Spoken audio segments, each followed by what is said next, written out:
Hello, everyone. I am Valora Washington. I am CEO of the CAYL Institute, that's Community Advocates for Young Learners, and we are welcoming you to the March episode of the CAYL Catalyst webinar series. Thank you so much for joining us. This catalog webinar series features timely, bold conversations for your personal and professional growth. And you can join us on the first Thursday of each month at 4 o'clock Eastern Time. And that's when we offer our webinars each month. We're so glad that you're here. And this year, our theme is Reflect for Insight, Reset for Action. And we're highlighting leaders who have helped to shape our field. We're learning from their stories and we're exploring how their legacies can inspire our future progress. Last month, Linda Smith shared thoughtful insights and bold reflections, and you can watch her presentation on our YouTube channel. Today, we're honored to welcome our guest, Joan Lombardi. Joan was the first Associate Commissioner for Child Care at the U.S. Department of Health and Human Services, but I'll share more about her extraordinary accomplishments later. Be sure to join us on April 2nd when we feature Jorlene Daniel, who was the past president, former executive director, and current chair of the Black Caucus of NAEYC. And you won't want to miss Judy Jablon on May 7th. Judy's lifetime goal has been promoting powerful interactions among children and ourselves. So we look forward to a year of reflection and insight, resetting and action. And as you hear from these legacy leaders, please consider how the ideas that they share can make a difference in your work. We hope you'll feel informed, inspired, and empowered. So, as we get ready to hear from these legacy leaders, we're encouraging you to ask questions and to share your thoughts in the chat. Please start by telling us who you are, where you're from, and whatever is on your mind. What insights do you have about the field of early childhood education?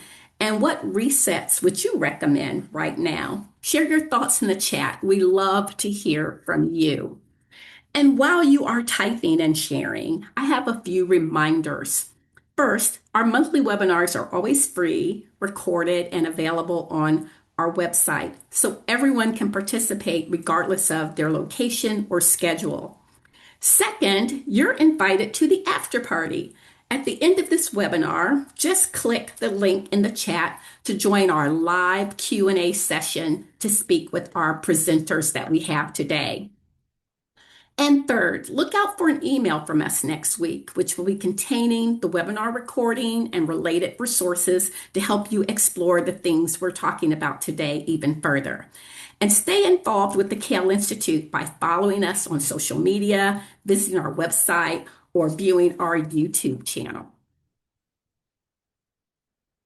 We are really grateful that you've made these CAYL Catalyst webinars a meaningful part of your professional journey. Today marks our 57th episode. Wow. And we appreciate the thousands of you who continue to participate in the CAYL Catalyst webinar series for the timely information that it offers. And so we're asking if you would pay it forward. Will you text CAYL to 53555 to make a tax-deductible gift and keep this series going? Every donation matters, and we really appreciate your support. Now let us begin. Let's begin to reflect for insight and to reset for action. Joan Lombardi, may I ask you to join me on the screen? You served as the first Deputy Assistant Secretary for Early Childhood during the Obama administration, the first Director of the Child Care Bureau during the Clinton administration. You're part of the team that created Early Head Start, and for more than 50 years, you have been a trailblazer in child development and social policy. You've created lasting opportunities for children and families here in the United States. But beyond the USA, you've helped to bridge connections globally as well. You've collaborated with UNICEF, the World Bank, and many other international organizations, including Global Leaders for Young Children. On top of all this, you're the author of numerous publications, and in a well-deserved recognition, 0 to 3 recently presented you with its Lifetime Achievement Award. So, this is why we've all been very anxiously awaiting the opportunity to have a conversation with you. You've had quite a journey, and I know it's given you many insights and ideas about what our field needs to do to move forward. So, I think our audience would appreciate hearing you walk us through this trajectory and reflect on your accomplishments and tell us any insights it offers for our current times. Welcome, Joan. We're so excited to see you and to welcome you today.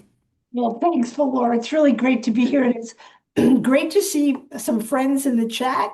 And it's been quite a journey. I must say, I must start by saying it's never me that achieves something. It's always we. It's not me. It's always a team. And I've been very grateful over the years to have a terrific group of people around me. But, if I reflect all the way back, and now I'm talking all the way back more than 50 years.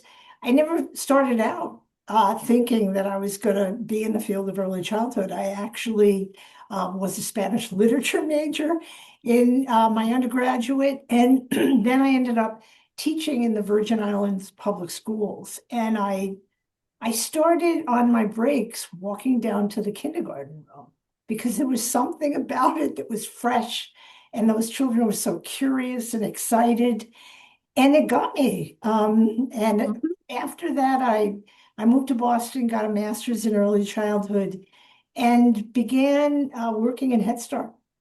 This mhm, was in the early days of Head Start. Head Start was less than 10 years old at the time, and when I reflect back, there's at least three things I take from that period. One, it was the time of community action, and it was very exciting time to be part of a movement that really believed in community, believed in equity, and involvement in the whole community was important mhm, to early childhood. Remember those days? mhm, And then I think what Head Start did for me was really give me a tremendous respect for parents as advocates, parents' involvement in the program. I remember when I was interviewed for the job, there were many parents that interviewed me both in English and in Spanish. And I got the job, but I also got the message that parents matter. And I think the third thing that I took from those early days was I was serving, 4-year-old, 3 and 4-year-olds. And I kept wondering why we were waiting so long to serve mhm, children, you know, and mhm, that stayed with me for many years. So that was the beginning part of my journey. I could go on from there. I ended up moving to Washington, D.C. And after that, those early days, teaching in childcare in some of the most challenging parts, neighborhoods in the city of Washington. And what I always wanted in those days was the kind of program that I remembered from Head Start, which was comprehensive, because I mhm, believe that's what young children really needed. I ended up moving from there to run 5 childcare programs and starting them, including after school in Montgomery County, Maryland, and then teaching community college. So you see multiple perspectives emerging. mhm, Um, and was very lucky at a young age to get a fellowship to, at that time, it was the Department of Health, Education, and mhm. Welfare, Uh-huh. HEW, HW. before the A was taken out and became a separate department. I became an HEW fellow, and that really changed the trajectory of my life because I learned policy. I learned really how to be a better advocate by working in the public sector. And I gained a tremendous respect for public service, which I still hold today. And it's been very difficult to watch many people in public service lose their work and their commitment that they've had for so long. And to see that disrupted has been very difficult. But from those years, I ended up leaving government service. We had a reduction in force, and I was a young staffer then, and I had to move on.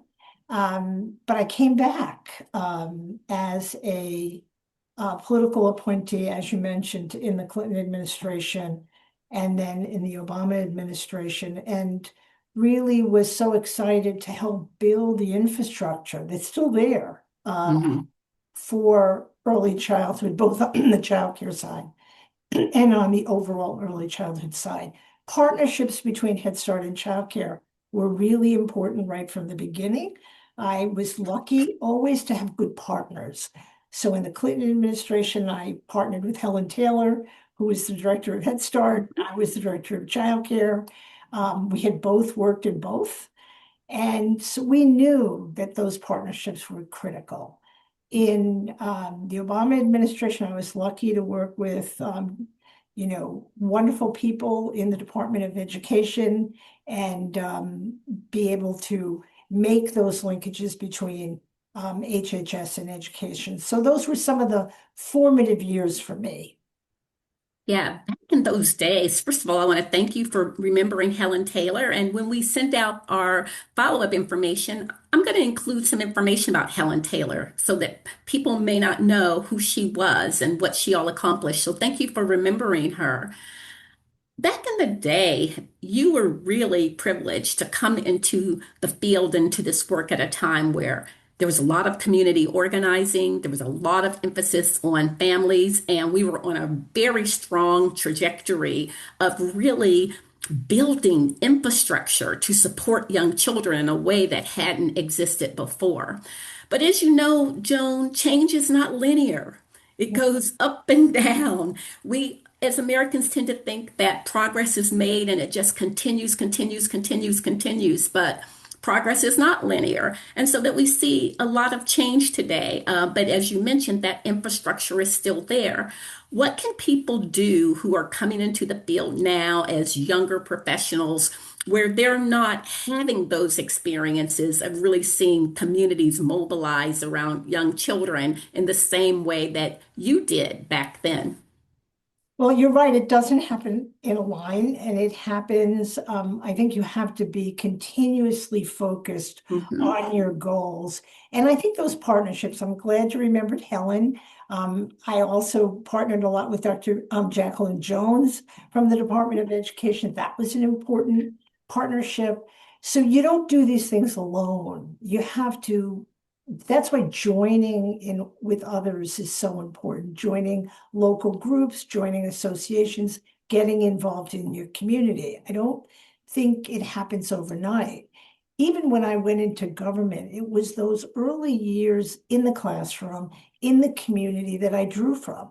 That's what I hope made me a better policy maker and a decision maker because I knew what it was like to be on the front lines.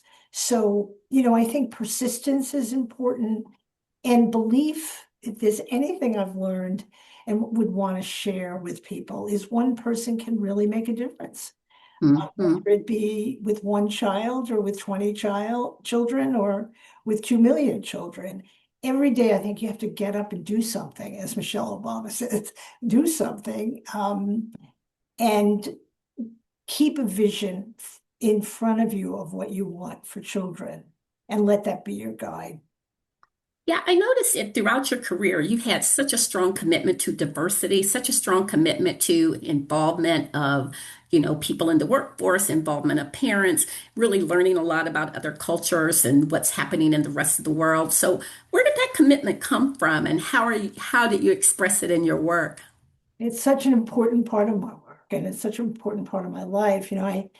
I grew up in a family. My father immigrated from Italy in 1935. My maternal grandparents also had come from Italy. And so I grew up with that kind of cultural sense of family and the importance of someplace else as well as where you live, other people as well as the people that you might be around all the time. And that was really a very grounding experience for me. I also went to a public school. I was very fortunate to go to a public school that was diverse, both racially and across income groups, and I think you learn from one another. I loved history and politics, so I kind of grew up with a deep sense of justice and wanting to see a more equitable society. I was very lucky to travel a lot from a young age, and I think that broadens people, right? It exposes you to things that are a little bit outside of your everyday zone. All of those things together, I don't think it's one thing. All of those things together make a difference. I ended up marrying, my husband's from rural Jamaica, his grandparents were from India. Altogether, it makes this wonderful tapestry in your life. It's so rich, right? It's been very hard to hear people say we shouldn't use words like diversity, equity, and inclusion when they're such beautiful words and they're so important for children. Mhm. And it's particularly when we think about the demographics of American society right now.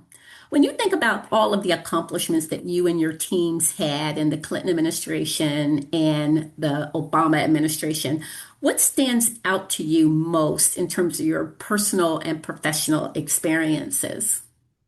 Oh, that's such a good question. I mean, I'm really proud that the structures that we created in government, in the public sector, are still there, so that we still have a unit called early childhood development at the federal level, and that we still have some of those partnerships, um, established, and that so that it continued. I feel the same way about some of the outside structures that I helped Hmm. found, the Alliance for Early Success with a team of great people. But it was the people that followed me that kept it going. It was the people that followed me that Hmm. watered the seed and made it grow. Global Leaders is a great example of that. That, I had this idea back in 2004, and I was very lucky that the founders of the World Forum allowed me to try and plant another seed of could we teach advocacy across borders?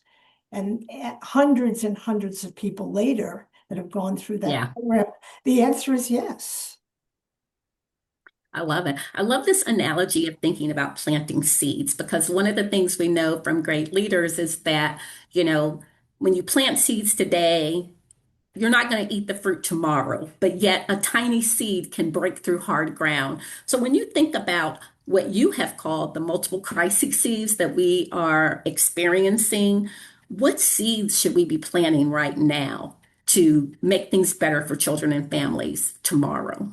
Well, I think the conditions, I've been doing a lot of reflecting back on Yuri Brofenbrenner's work that was Mm. so important to all of us.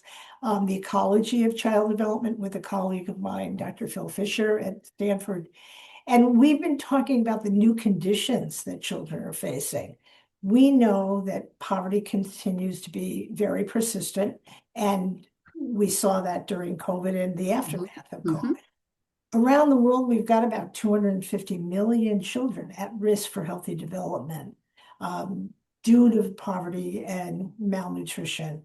We've got an increasing number of children living in high risk areas for climate change.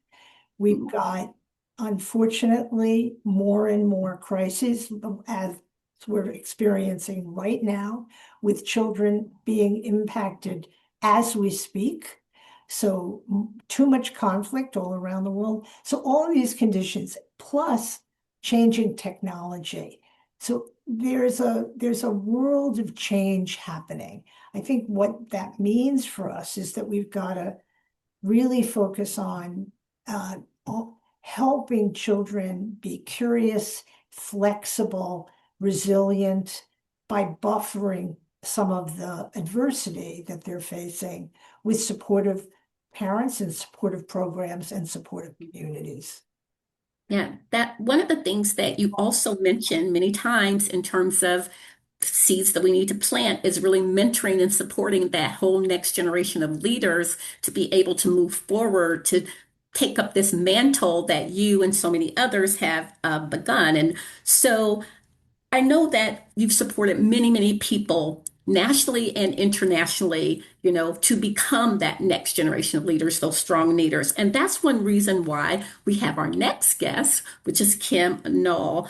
Kim, please join us on screen. Kim is a foundational leader in early childhood tribal communities. She's co-founded the Tribal Child Care Association of California, and she's been the executive director since April of 2022. She's led the Calusa Indian Community Council's Tribal Early Learning Center for 20 years. And so, not to learn from Kim, she was a National Indian Child Care Association Board of Directors member for more than 10 years, been secretary of the board. She's a member of the Tribal Early Childhood Research Center. She's a member of the Global Leaders Indigenous Cohort Regional Coordinator and a commissioner and a past president of First Five California.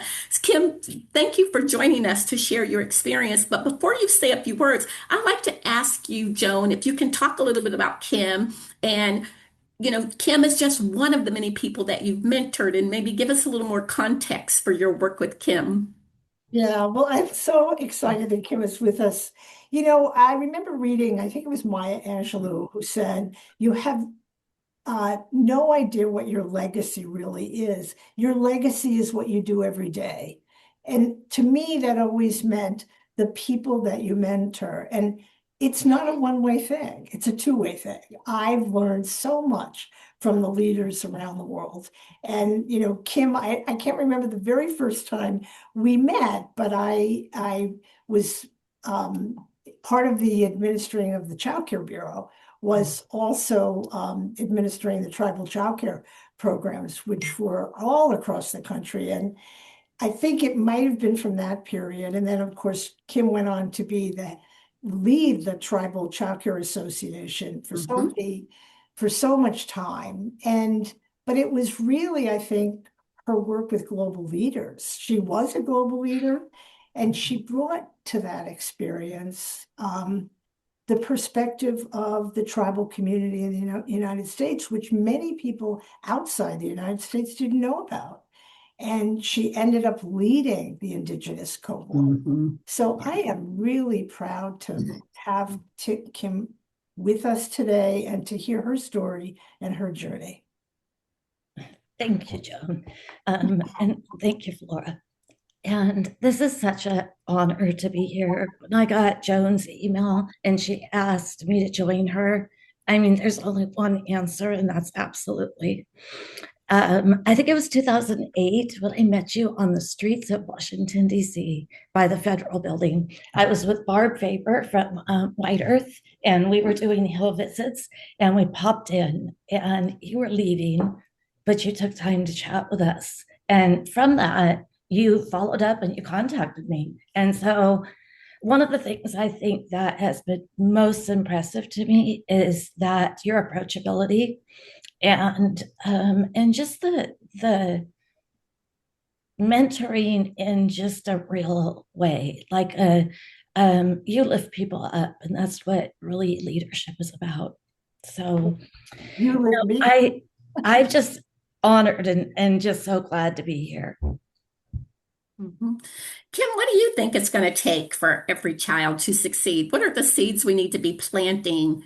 Let's just start with the United States right now to think about having a positive policy environment for our children and our families. Well, I can give a little bit of my own experience and just to kind of go back. I mean, I started in direct service and early care and education in 1987. And by accident, I also didn't see myself as an early childhood educator.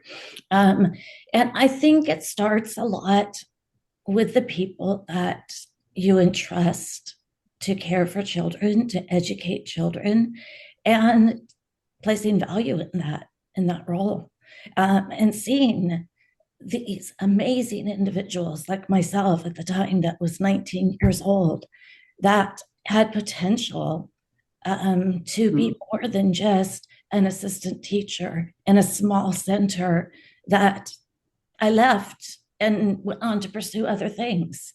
My dream was never to be an early childhood educator or a leader.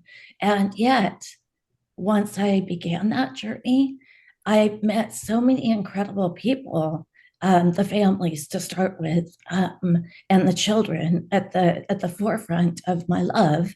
And, I'll forever be Miss Kim. I'll forever see those children as a part of my extended family. And how I don't even know how many of those children are now, but we haven't seen our early care and education field as important enough and valued enough to really celebrate them as professionals and to uplift them as the amazing teachers that they are. And that I think is something that Joan has definitely been somebody that has championed that through Head Start, through early Head Start, through global leaders. So I think we're doing the work, but I think there's a whole lot more work to do. I went back to buy the preschool. I was offered to purchase that preschool when I was pregnant with my first child. So that was, it's about 10 years later. And still, I hadn't seen a big progression in those 10 years of change from when I was an assistant teacher to a business owner. Yet, I had so much more privilege than I realized because I am a white woman who was given opportunities and doors open for me. And then I was asked to come to the Calusa Indian Community Council to open up an early learning center on tribal land, on sovereign land. And everything changed. So that was just 23 years ago. And I couldn't get access to the resources for families, for children. We didn't have the ability to get state programs, like we were denied the food program. We couldn't access training. So it definitely starts with recognition of the importance, but it also needs to be policy. And the policymakers need to hear the stories of the families in the communities. And that is so important. We can't listen to families and teachers and providers after a policy's already been implemented. I mean, we have to listen to it before they even start. That I think is going to be really important in the work we do. Yeah, that's really important. What do you think are some of the major gaps that we see right now? Joan, also, have there been things that happened under the Clinton administration, the Obama administration that have been stopped that you're concerned about? Or what new things should we be starting? I'm concerned about the fact that we still have to fight so hard to continue to increase our funding. I think this is a period of a lot of unstable. There's a lot of unpredictability in our lives, in the lives of the workforce, in the lives of the families, in the lives of all of us. And I think that that's having a disabling effect on everyone. When you kind of can't figure out what may happen the next day. But on top of that, we've really seen significant cuts in services for families at a time where we're in an affordability crisis. So I think we have to be persistent in not going backwards. We have to move forward and be confident that what we believe to be true, which is the early years set the trajectory for, and they are the foundation for health, learning, and behavior. And that's why our field is so important. I also think we have to remind ourselves always that all children come with potential. All children are born with potential. So we've got to have high expectation for all children, regardless of the type of family or the income of their families. We have to have high expectations for what we want for children. They should not get left behind. They should be at the front of a caring country. And I don't think that's what we're seeing right now. Mm-hmm. Yeah, I wonder about that. So there's a lot of people listening in the CAYL Catalyst webinar series who are experiencing right now exactly what you're saying, the funding cuts, the feeling of instability, the feeling of perhaps being not being valued, not being heard. What do you recommend for them, each of you right now? And I particularly am interested, Kim, in the tribal community. I know you have your big conference coming up in a few days. What are people going to be talking about that's needed for our children, for our families, for our communities right now? What can we do right now? So, a big focus that we've had, especially since the pandemic and even before, but I think it's increased, is really an opportunity to talk about trauma informed care and wellness and what we're doing not only for families and children, but what we're doing for our workforce as well. And that is, I think, a big part of our conference. And it's actually a big part of TCCAC. The Tribal Child Care Association of California, I need to say, is very fortunate in the state of California because when the funds for Race to the Top came to the individual states, California didn't exclusively include tribes the way that it was rolled out, but the TCCAC came together as a grassroots organization to develop our own tribal quality improvement system. And eventually the state funded that through their quality counts funding. So through our own tribal quality improvement system, we were able to really address through the voices of the tribal communities, from tribal leadership, from tribal providers and Native American culture advisors, what children need in tribal childcare. So I think that that is really important, is that we're not dictating to communities what they need. We're listening and we're actively engaging and listening to hear what they need. And then we're providing those services based off of what they're asking for. And that's what TCCAC does. And I feel like that. I just thought this is new since I've talked to you and Joan. I was accepted into the WK Kellogg Fellowship for the leadership. And I'm going to read a quote to you. I don't know who said it, but last week we were just together for a leadership first class meeting. And one of the quotes I wrote down was, "Change moves at the speed of trust." Mm-hmm. And Mm-hmm. I'm sure you guys have heard that. But to me, that resonated because, it took me a really long time to build trust in the tribal community. I'm an outsider. I was an invited guest, and trust doesn't happen overnight. And really, it happens with a relationship and seeing possibilities, not problems. Yeah. We can really look at the problems, but shouldn't we be looking at the possibilities? And that, I think, is what helped me stay there for 20 years, is that, and it was hard to leave. It's hard to leave a community that believes in you and you believe in them, and you've built trust and you develop together over time. And I think that that's what TCCAC does. We develop over time. We're learning and growing as leaders.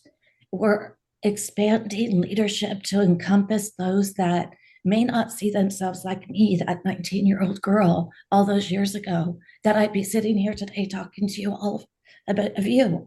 And not only that, about tribes that, I knew nothing about. So I think it's that hope and possibility, and also keep our minds and hearts open, that look for the helpers, as they say.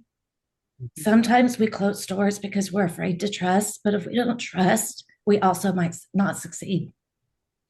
So Yeah, though there's a book by Covey about change happening at the speed of trust. We'll include that in our resources for people too, so that they Thank can you. read a little bit about that. That is a really important concept that we could explore more in depth. And what about you, Joan? What can people do right now? What's the best advice you can give to people right now?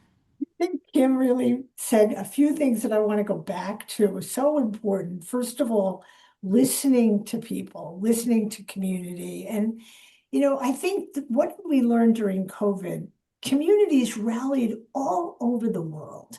And I think they're still rallying, despite how difficult things may feel now here and around the world. I think that communities are coming together, people are coming together and doing something locally. And Hmm. I think that's energizing people. I know I've had many conversations with my own grown children now about the difficult times that we're in. And, what they always tell me helps is they go out in nature, they try to take care of themselves, and they try to do something that can contribute in any way possible. Because I think success builds on success, just like trust builds on trust. So start locally is what I would say. And don't give up. Advocacy is about being a long distance runner. It's not a sprint. You have to keep going because, as you said before, Valora, it stops and starts. Hmm. It is definitely not linear, and that's really an important. You're mentioning something too. Let's talk about, people getting engaged in community, finding the helpers, finding people to join with. Being in community is a really important thing right now. And another thing that you mentioned is the idea of really focusing on your wellness right now and rest. I wonder if each of you can talk a little bit about that because what happens is I think a lot of people in the CAYL community, as well as, a lot of us, we are working perhaps to exhaustion at this moment because there are so many concerns and so many questions. And as you mentioned, people losing their jobs, the funding being cut. How can we really engage in wellness at this time? Well, it's a good reminder. And I have to remind myself all the time of that. You walk away from the desk, go outside. I think we've not given enough attention to that. We're um, we're so busy going to the next meeting, the next thing that we have to accomplish, checking off our checklist. I think we have to stop and breathe a little, particularly in these uncertain times. Take time for ourselves. If you're out there and you're listening and you're young, please do it now because believe me, it comes back on you. If you don't care for yourself all throughout your life. I mean, it's never too late, of course, but I think we've got to make wellness, eating right, exercise, spending time with friends a priority in our lives. Someone once said to me, I don't remember the meetings I've missed, but I remember the things that I was supposed to be at with my children that I missed Mm. because I was working. And that always stayed with me because we've got to prioritize family, community, and ourselves. Mhm. Your thoughts, Kim? I always struggled with that. I learned that you can't tell others how to do something if you're not doing it yourself. And so, I'm of that generation of that you work until the job's done and you start early, you end late, and you just like work yourself to the bone. I mean, that's just what my generation and I was taught growing up. But I think, when we talk about intergenerational workforce, we can learn something from other generations Uh-huh. and teaching us when to say no, learning about boundaries. Really, I think all of us, if we look back on our most beautiful memories, they're generally not going to be behind a screen inside. Most of us are going to take it outside to something that either resonated with us as a child in the beauty of extended play without a bell ringing or a time stop of it's time, recess is over, it's time to go in. I mean, if you just think about how we bring joy to our own lives. Generally, joy is simple, it's not complicated. And at the Tribal Child Care Association, I feel like that we do that so intentionally. And I'm really blessed to be working for such a rich, culturally grounded organization that brings in um, Mother Earth and spirituality, and just slows things down and reminds us to breathe, and looking at traditional practices, whether it is working the land or just admiring the beauty around you or the people around you. And I feel like that often, even with young children, we forget we're better the less stressed we are, the better we sleep, the better we eat, the more that we hydrate, the more that we get the sun in our eyes. And so are children. And we just need to take that moment and realize that life doesn't have to be so hurried. And I have some, the older I get, the more minimalist I am. Me too. Me too, Kim. I mean, I'm sitting here listening to you, and sometimes we think it makes us feel better if we're so busy. Aren't we great? We're so busy, we're so in demand. But that's really not true. I've learned that sometimes the hard way. Taking that deep breath and being intentional. You said being intentional about it. I think that's so important. And one of the things that I've been most excited about, I've been watching the Natural Start Alliance, which is a group that's really promoting nature classrooms and nature as central to early childhood. What a great movement that is. Yes. We've got thousands of nature classrooms across the country now. And, I think we're creating the next generation of children that will care for the earth. Plus, we're doing something intentionally for ourselves. So it's great movement. A bright. Yeah, I want to ask you finally, I want to ask you because you're both involved in global movements for children. So I want to ask you, I really want to know what feedback you're hearing from global leaders for children nowadays. What are the global leaders in these global networks talking about right now? What are they saying about us? I want to know, but also what's on their minds. Well, Kim, I mean, look, I think the issues are universal. That's one of the things that I've found is, all the issues that we deal with here, people financing of the system. What is the system? What are the terms we're using? How do we support families? I think it's the same issues. There's cultural variance, of course. I think people are asking why things are happening here in the United States. I think we always stood for something, even if it wasn't perfect. And I think that there's an expectation that the United States values diversity, values democracy, and it's disappointing not to see it, confusing to people. One of the things that I'm excited about is that there's early childhood networks emerging all around the world. There's the Arab Early Childhood Networks, there's the International Step-by-Step Association. So I'm seeing real movement forward on early childhood around the world.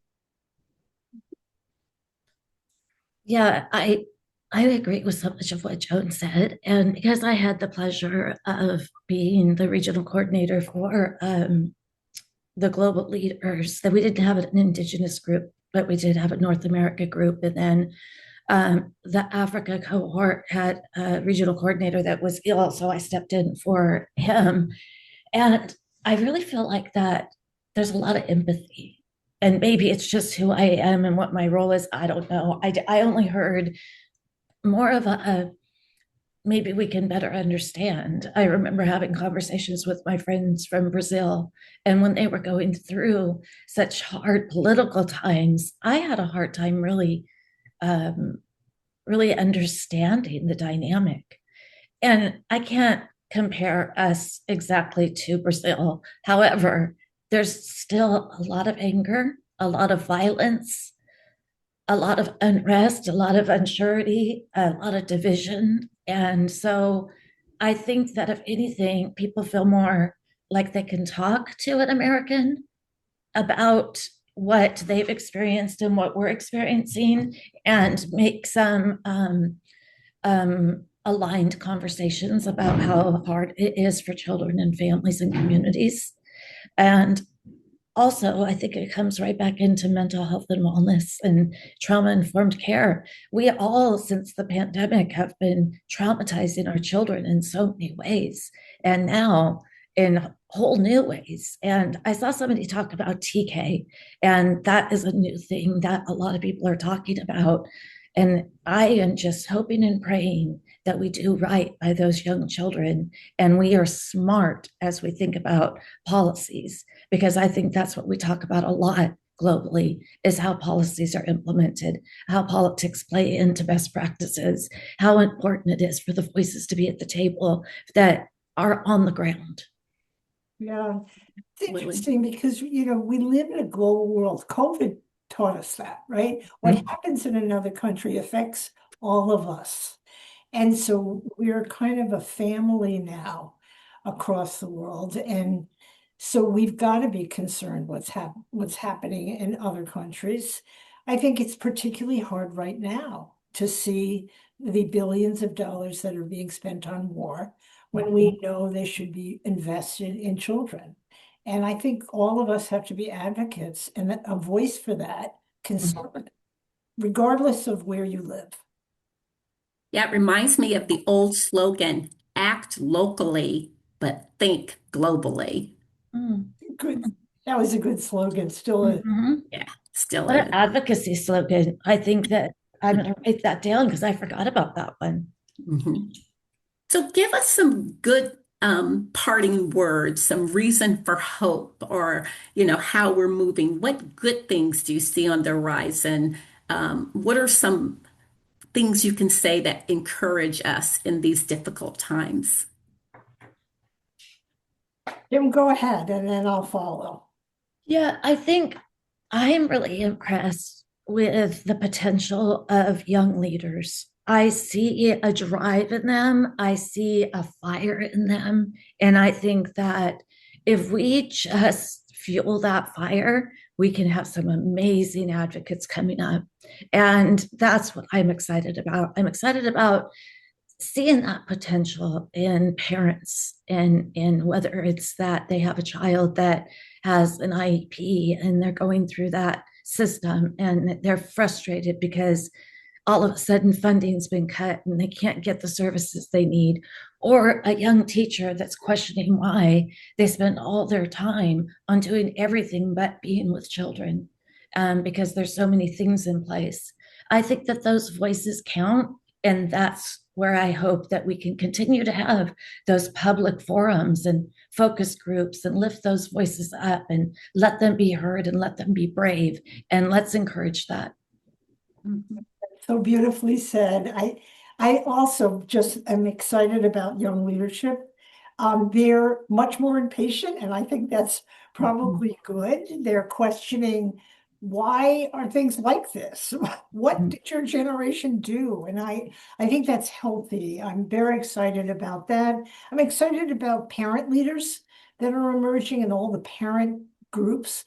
I was talking just the other day about Moms Clean Air Force and Our Kids Climate and all these Moms Rising. So all of those groups that are coming together, I am continuing to be concerned about the lack of focus on the workforce in early childhood, but I'm encouraged by those. I just went to a public policy institute at NAYC. There were 500 people there at a public Yes. policy institute. Mhm. And they asked how many of them were there for the first time. And I don't know, must have been about 200 of them raised their hand. So things are moving forward, and new leadership is really, I think, leading the way forward. Yeah, I think the next generation of leaders really is understanding strongly the importance of engaging in the policy arena. And that I think what we all can do is make sure that to the extent that's within our power, that we're providing safe spaces for children and joyful spaces for children. Yeah, joy is yeah, sometimes when I'm feeling that it's really a difficult day, you look at the face of a young child and something in you just brightens. And that's what you want for all children. Not all children can have bright faces, considering the conditions around the world, but we need to change that. Well, those are beautiful words to end on. I really want to thank you, Kim and Joan, for sharing your insights and experiences with us today. Thank you so much for that. So, the Cal Catalyst webinar series wants to invite you to join in the after party. If you have a question you'd like to ask Joan or Kim, or a comment you'd like to make, please click the link in the chat so that you can join the live after show and you can interact with them and ask your questions very directly. I also want to invite you to join us for an upcoming episode. As we move forward in the next coming months, we'll have some great conversations with Jerling Daniel and Judy Jablon. So please join us then as well. As always, I want to thank you for joining us at the CAYL Catalyst webinar series. This was our 57th episode, which we're really just so delighted for all of you who continue to encourage and participate in these conversations. I'll see you at the after party. Please click the link and I'll see you there with Joan and Kim. Thank you and good night.